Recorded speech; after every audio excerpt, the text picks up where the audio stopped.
যাদের জীবনে হাজারটা বেটার রিপ্লেসমেন্ট অপশন থাকার পরেও তারা তাদের জীবনের নির্দিষ্ট একটি জায়গায় ওই একটি মানুষের জন্য ফাঁকা স্থান রেখে দেয়।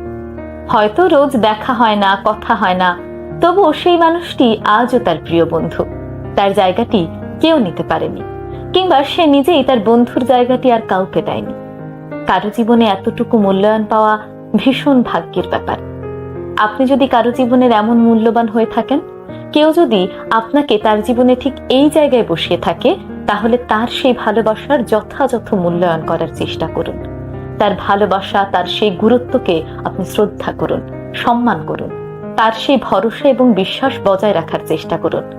কারণ আপনি সেই ভাগ্যবান মানুষ যে কারো জীবনের সবচেয়ে ভালো বন্ধু হতে পেরেছেন, কিংবা কারো জীবনের ভালোবাসার মানুষ হতে পেরেছেন। সবাই কিন্তু এই জায়গাটি পায় না। বিশ্বাস করুন, আপনি খোঁজ নিয়ে দেখুন, সবাই এমন মূল্য, গুরুত্ব সবসময় পায় না। তার মানে আপনি ভীষণ ভাগ্যবান, আর তাই সেই মানুষটিকে মূল্যায়ন করুন।